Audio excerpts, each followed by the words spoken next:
आज सोनम लोसार 2082 को पावन अवसरमा हामी पनि काठमाडौँको ऐतिहासिक टुडी खेलमा लगभग दिनको 3 बजे उपस्थित भइसकेका छौँ र हामी अहिले 2 नम्बर गेटबाट भित्र प्रवेश गर्दैछौँ।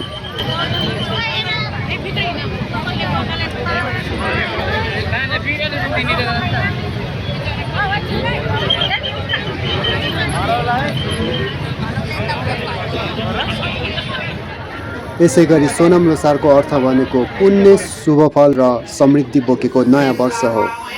यस दिन तामाङ समुदायले पुरानो वर्षलाई बिदाई गरेर नयाँ आशा, नयाँ ऊर्जा र सकारात्मक सुरुवातको रूपमा यस नयाँ वर्ष मनाउने गर्दछन्।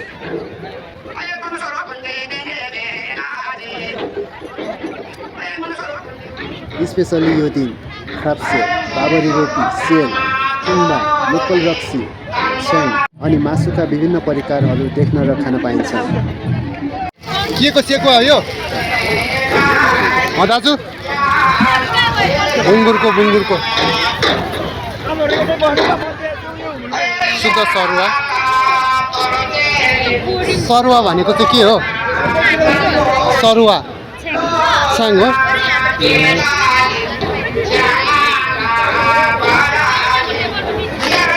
घोडालाई लगाम लगाइएर जुन एउटा उद्देश्यमा पुग्नुपर्छ त्यसरी नै तपाईहरुको यो वर्ष त्यसरी नै उद्देश्यमा पुग्नुपर्छ भन्ने हाम्रो शुभकामना पनि छ। सोनम लोसार अनुसार समयलाई 12 वटा वर्ग वा वर्षमा बाँडिएको हुन्छ।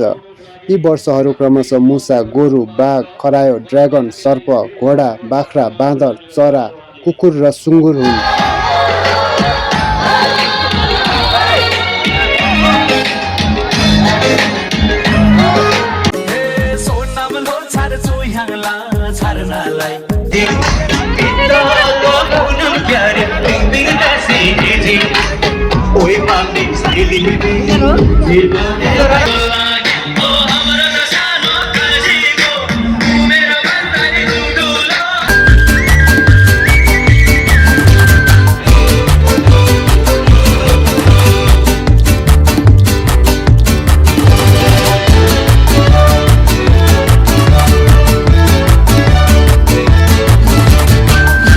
सोनम लोसार नयाँ वर्षको सुरुवात मात्र होइन, यो त एकता, पहिचान र संस्कृतिको गर्व पनि हो। यही माहौल, यही ऊर्जा हामी तपाईहरुलाई यो भिडियो मार्फत देखाउँदैछौँ। कृपया भिडियो अन्त्यसम्म हेर्दै गर्नुहोला।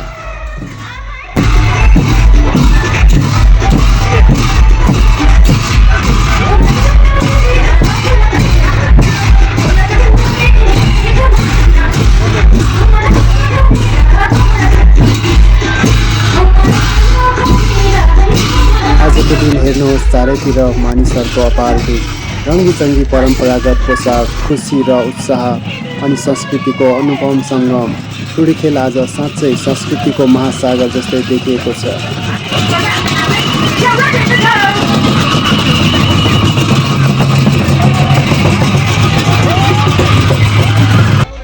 यसपालि सोनम लोसार 2082 घोडा वर्ग वा घोडा वर्ष परेको छ। घोडा वर्षलाई ऊर्जा, मेहनत, गति र साहसको प्रतीक मानिन्छ। यो वर्ष अगाडि बढ्ने, लक्ष्यतर्फ दौडने र आत्मविश्वासका साथ काम गर्ने समय मानिन्छ।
Come on,